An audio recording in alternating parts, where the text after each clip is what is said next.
pinakamalakas na hero, he knows it, when to do it, when to pick it, and when to capitalize every patch note na malakas. Indeed, ladies and gentlemen, ito na ang pinakahihintay niyong laro. Again, the grand finals match between SUNSPARKS and Onic PH. The draft is already underway. And makikita na natin kung ano ba ang magiging outcome ng laro nito. First ban Kufra for SUNSPARKS. Napaka-special nung finals, no? Nagbago yung bell natin. Yung bell na ting ting ting. Ayun, wala yung point out dahil sinabi ni Dogs dito. Kanina nung naglaban yung SUNSPARKS, opening natin ngayong araw, tsaka Onic, di ba? Yep. Sa draft pa lang, gera na. Kaya tama din na yung sinabi ni Dogs na you can be not biased talaga dito sa team and just look at the draft and see the war from there. See the war from there. Pero take note lang na yung Onyx, despite their strength, umaabot rin sila sa point na minsan napipilian nila ng Kimi ang isang Lolita. Which is they lost for that game 3. So yun yung pagsimula natin kasi yun yung fresh na laban nila. Still a ban on Kufra nga. Valir is not yet allowed for for Wise. And hindi na rin ibibigay kaagad yung hari kay KLBJ. Yun din yung problema kanina. Nung unang game nila, binigay nila yung hari. Parang medyo na-underestimate dito ng Onic yung hari na kalakasan ni KLBJ. Pero nung second game din naman, binigay din nila. But I guess, nahanap na nila yung sagot on that hari. Game 1 to ng Grand Finals, pero para tong Game 4. Game 4 ng series. Ibang klase, kailangan lang pick dito yung X-board. Sasabihin ko na. First pick na yan, kailangan lang kunin yan. Because with X-board, you can use it as support, you can use it as off-laner. Basically, dalawa yung purpose niya. Pwede sila mag-mind games dyan. And then, like I said, first pick have a major malaking advantage. Super big advantage. But it's up to Onic how to counter it. So, nasa kanila na kung ano yung tatanggalin nila sa SUNSPARKS. They can remove the tank, they can remove another mage, they can remove a tanker, tanggalin nila yung gusto ni JP. It's all about the pick and decision ni Venus dito. They're very mindful naman of the gusto ni JP. Pero tinitingnan nila yon sa second rotation pa. Sa early rotation ngayon, ang binabantayan nila actually ay si Rafflesia. Si Rafflesia, inubos yung hero ni Rafflesia dito. Rafflesia was very effective for that game 3, winning and catching Iaknu using that show.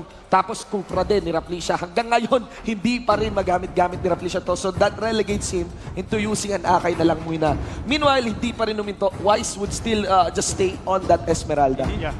Very interesting lang, no, na SUNSPARKS. Sinasabi ng panel natin kanina na yung Estes, kailangan mo respetuhin sa side ng Onic. Now, they banned out the second option para kay Oh My Venus. Binan nila yung Kufra. Again, sinabi mo kanina na may, may effect din to sa SUNSPARKS. Pero do you really think na it's because of the fact na continuation to ng laro nila kanina? I mean, it depende na talaga sa gusto ni Venus. If you're a drafter, hindi tayo magde-decide sa, kasi ito malakas na pick ko. It's all about, eto ba para sa team ko, magsisig ba to? Like sabihin natin sa Esme, magsasay ba to? Like sabihin, gusto natin i-sustain yung Esme kasi may X-board. Pwede tayo mag-Estes, pwede tayo mag-Rafaela. We can use a DK pag hindi ma-crowd control si Esmeralda. There's a lot of things na nagaganap sa utak ni Venus as a team captain, as shot caller, as a coach for them. But then coming here for SUNSPARKS, nasa kanila naman how to counter pick or counter clock naman paano yung preparation nila? Actually, kumounter na kaagad. Bago pa man mapili yung Estes, pinili na talaga. Di ba? Akay na nga lang natitira pa nga Rayo Rafflesia. Tapos nagkaja. Kaja, a natural user of the Necklace of Durance. Kasi alam na Alam na mag-ano talaga dito, mag-Estes, mag-healer dito si Oh My Venus. Kaya naman, sobrang close pa rin ng drop ngayon. Even ngayon, nagkokontrahan pa rin sila. Ako nga hindi ko kino-consider parang kahit anong hero, yung pick nila dito, it's all about yung laruan nila in the game din. Kasi, even though kanina, halos parehas sila, or may konting lamang lang yung kabila, neck to neck pa rin yung laban nila dito. It's all about the shot call din ng both captains and both shot caller ng bawat team. Yeah, definitely the preparation is coming out from this draft. Kasi sinabi nyo na nga kanina, sinagot kagad ng SUNSPARKS yung Estes ng Onic dito. Pero the thing is, Onic, pinik pa rin nila. So there's something na nasa isip ni Venus na, sige, kunin mo pa rin yung Kaja, kunin ko pa rin yung Estes. Now, ang kinalayuan na ngayon nitong draft na to, no? Nandito na tayo sa kanilang Game 4, Best of 8 series, mga kaibigan. Is that nakaban na yung Granger. Kanina sa Game 3, hindi nga binan yung Granger, pero pinili lang ni Iakno yung Kimi. Ganon din yung Kari. Naninigurado na sila dun sa Marksman and kasi nag-scale up parehas na Marksman. Claude is still available for JP. Kanina hinover din yung Kimi. Ngayon, there we go. We got the Gusion here. I'd go for a catch, no? Siguro kung makontrol man yung Esmeralda. Ewan ko, baka pwede papalitan yung Gusion. Yeah, that's something that we have to look forward to kapag nakikita natin itong dalawang teams na to. Kasi ito yung dalawang teams na talagang pag inisip mo kung sino yung mga hero ang ginagamit There we nila, go. Esmeralda, Gusion, yun yung nasa tatak nila. And now, Onic PH, nilock in na nila, that's gonna be the Gusion for Wise. I mean, kung titignan mo naman si Wise, magaling siya mag-gusion. Hindi siya yung, okay, dito nag-gusion. Like sa series nga sa regular season, nakikita natin siya paano mag-gusion. On par siya sa level ng mga top Gusion player. Yeah. It's just that hindi pa siya masyadong kilala. Like, these players sa Onic, they're new basically. Hindi sila masyadong kilala. They just pop up out of nowhere, right? But then here on SUNSPARKS, yun nga, tinatanggalan nila ng mage. Pwedeng si KelVJ ulit mag-Lunox or si JP. It's up to them. Pwede sa'yo, baliktad eh. Yeah, pwedeng baliktad. Yeah. Mind games din. But then Onic, they can have that Claude. Yeah. They won. Nanunundot nga sila. Ang tinataya nila, ganito, nag-Kimi Lunox kasi hindi naman pwede maglulita yan. Sobrang kukulangin sa damage yung Onic. I was thinking na Onic, magli-Leomord sana sa dulo. Pero here we go, finally, lumabas na rin. Baka lang, Yung baka lang. putingin yun, no? May Baka nag-over. lang. May nag-over lang, pero ewan natin gaano ba talaga kapulido yun kung kunin man ang Hellkite. Di supposed to be a fighter. Ang risky lang talaga na kuning Lolita to. Although it makes sense against the Kimi tsaka Lunox. So they went for something safer. Very safe na lang. Tams. Nalaki na nila for Onic PH. Now, the draft is already set, ladies and gentlemen. This is gonna be your first match ngayon. Ito yung pinakamadagong part. Grand Finals to. What is gonna be your prediction? I will start with you, Yasu. Prediction with the outcome of the match. Medyo mahirap mag-predict dito. Kasi, well, I will go for SUNSPARKS dito. Grabe yung inisip mo dun Hindi, kasi hindi ko matansya in the draft. Pero if SUNSPARKS na ma-pull off nila yung Kimi and Lunox, kasi this hero for me, napaka-needy ng attention. So, I think pwede silang magsama habang nagro-rotate kasi I've seen Lunox and Kimi na magkasama lang. So, kung ma-pull off nila yon, makakuha sila ng pick as well as objective, SUNSPARKS, magiging kanila tong game na to. Shinbu. SUNSPARKS hurts a lot. Lunox, Kimi, there's a natural user pang counter doon sa Estas kanina ng Necklace of Durance, which is the Kaja. I would vote for SUNSPARKS. Yeah, Doggy. I mean, sa akin, kasi pagka nag-pick ka ng Kimi, kailangan ma-secure yung Gusion. But they didn't secure the Gusion, so naka-Gusion ng Onic. Which is pretty logic naman. Pagdating sa rank game, at least kailangan mo yun. Like, Yeah. so, dito, Onic ako kasi drafting, I really like the draft ng Onic, Yeah. like to be honest. So, And by the way, pinagtiling Kimi after the Gusion Ako personally, I would believe on the Gusion of Wise. Idol na idol ko si Wise. Walang ka-bias. Idol na idol ko si Wise. So I would go for Onic. So Onic, SUNSPARKS, and Onic for Doggy. That is gonna be your panel prediction. Pero syempre, lalaroin pa rin ng mga players natin yan. And yan, ang ihahatid na kwento sa atin ng mga shoutcasters. Wolf and Battles, kamusta naman dyan? And it's time for the main event! Mga kaibigan, SUNSPARKS versus Onic, game number 1 ng best of 5 natin. Kami, yung mga magiging unang shoutcasters nyo. My name is Wolf, kasama si Butters. We will be talking about this game number 1. In a very important fashion, sinabi nila ng ating mga panelists na may sariling kontra per team. Yes, nakuha nga yung Kimi and yung Lunox dito, pero may sagot naman yung tropa natin sa Onic PH. Actually, eto na, nakita natin ng SUNSPARKS, si Fuzaken, mag-control ng Kaja, Renzo sa off-lane na export JP on the Lunox, Raflesha, Ondis, Akai, at KLVJ.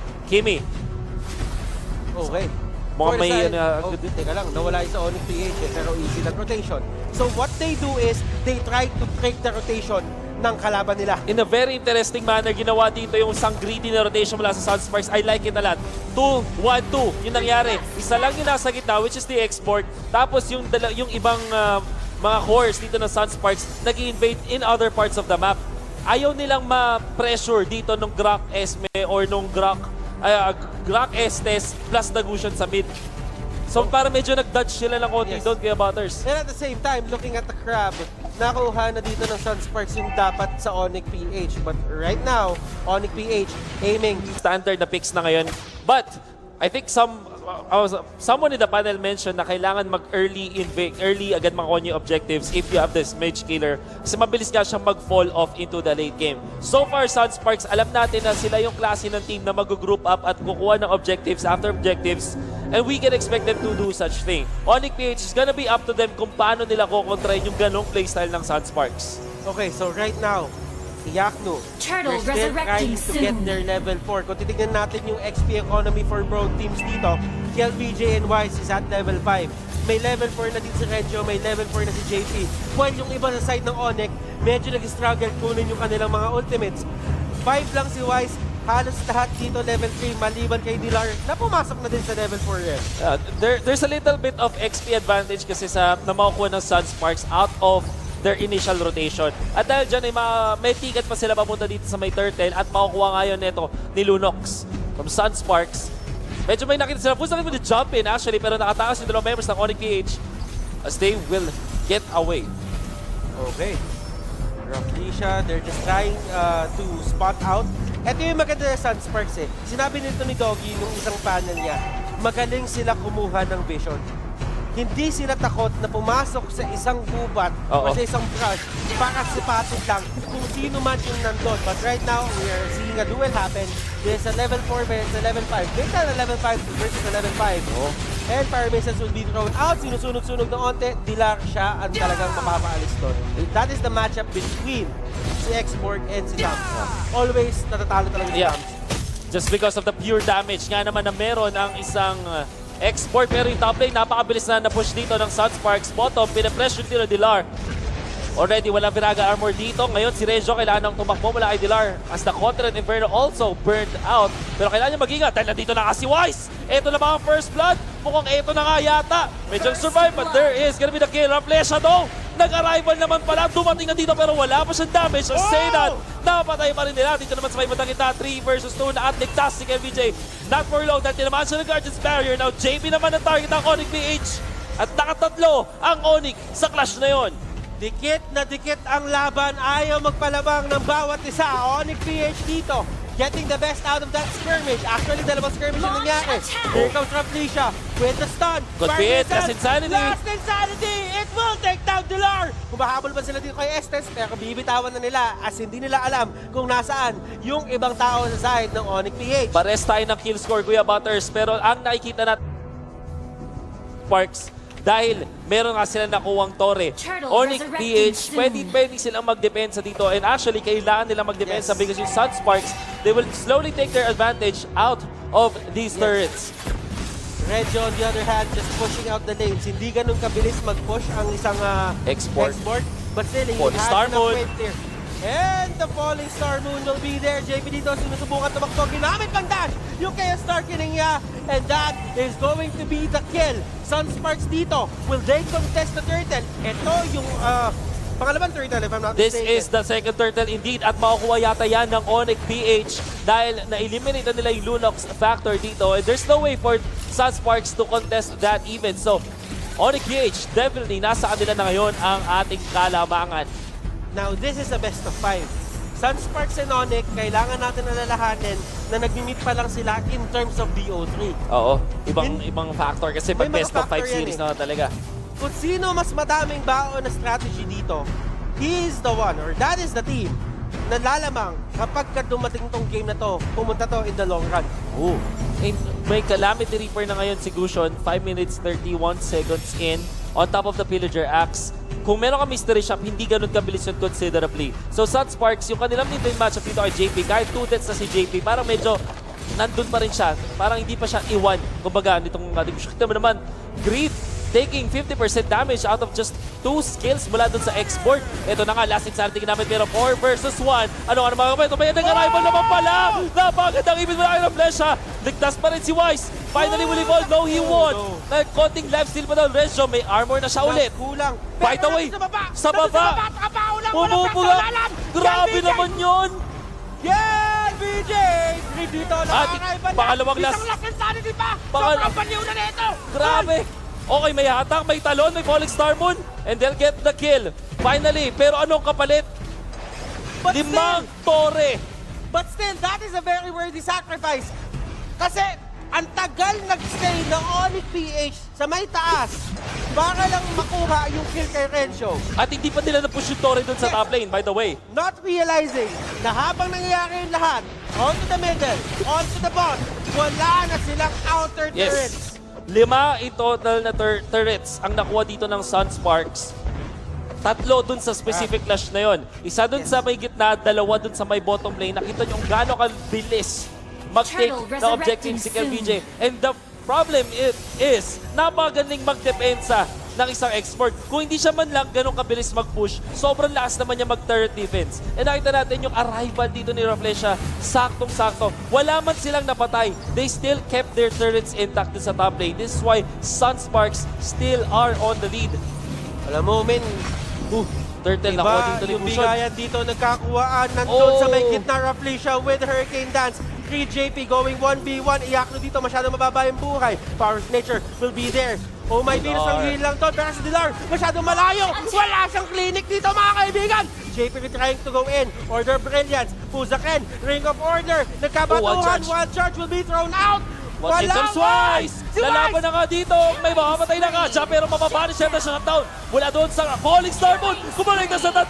Triple kill na agad para dito sa ating Esmeralda, pero sasaktan siya mula kay LBJ. Green will fall down. Hindi pa naman si LBJ. There's the ultimate, the maximum charge, pero wala na siya dito transformation. Say that, eto na nga, nag-region na, pati Iakto, nasasaktan.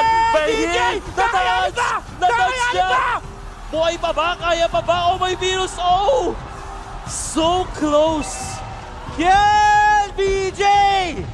The Prodigy! And here comes Raflesia na nag-arrival doon sa may gitna para mapagdepensa. Again, ginagamit ng SUNSPARKS yung kanilang mga arrival para makapagdepensa. They don't want to give anything to Onic PH.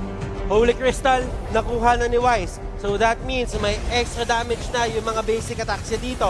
Last Insanity just to clear the wave. Yun yung ginagawa ni Renzo dito. But here comes Puzaken. He is trying to get a good angle, sabihin natin, on the Divine Judgment. Pero hindi talaga siya binibigyan nung anggulong yun. The only problem I have with SUNSPARKS is that wala sila nung parang close out ng kills. Wala sila nung parang execution. Yes, meron silang sobrang taas sa damage per second or damage over time, courtesy of this Kimi as well as the Lunox. Pero wala silang parang Leomord na pang close out or something like yung skills ni Wise ng Gushon, di ba?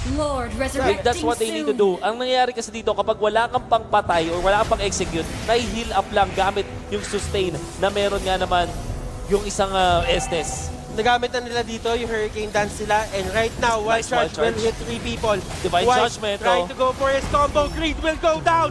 At eto na ata ang hinahanap na laban ng SUNSPARKS. They can get this Lord. Kulang lang isa dito yung Onic PH. And Renzio still has the ultimate, so pwede niyang gamitin ito para makapagdepensa sa may bandang gitna.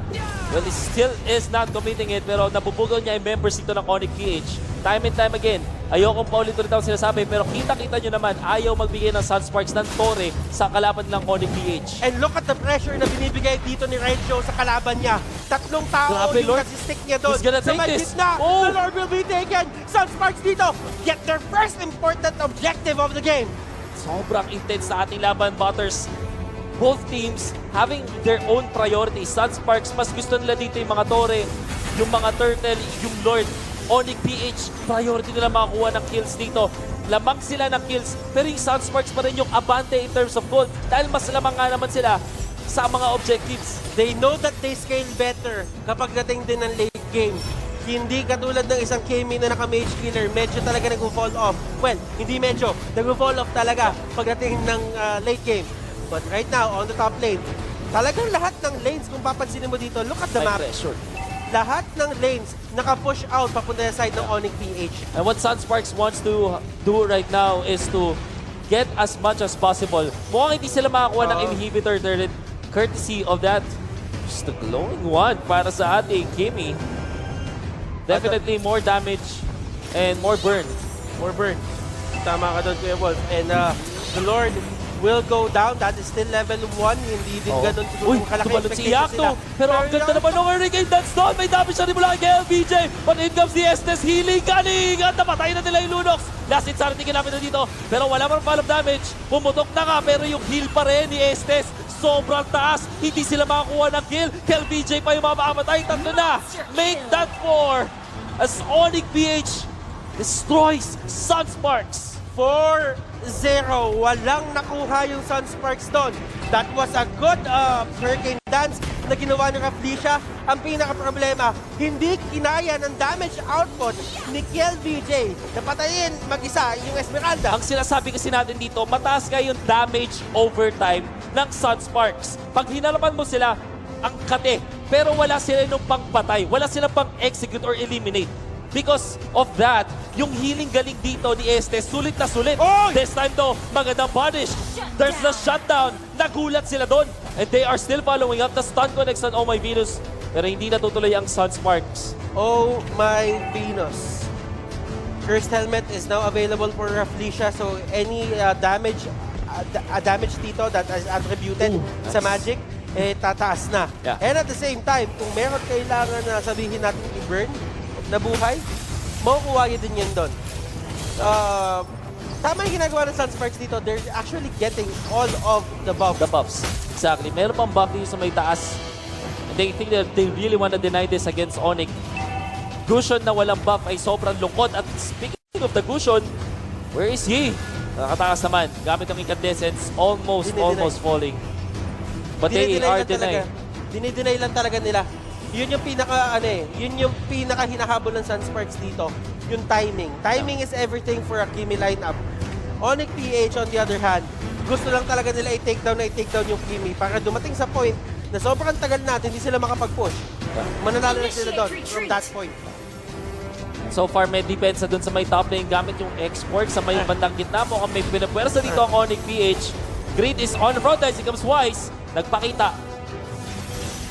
Johnny lang dito, Iakto dun sa may bottom lane to kind of shove the lane up. Wala din gusto talaga mag-commit eh. Kung iisipin mo, takot din sila dito kasi both teams, once may matalunan yung Esmeralda, that is going to be good.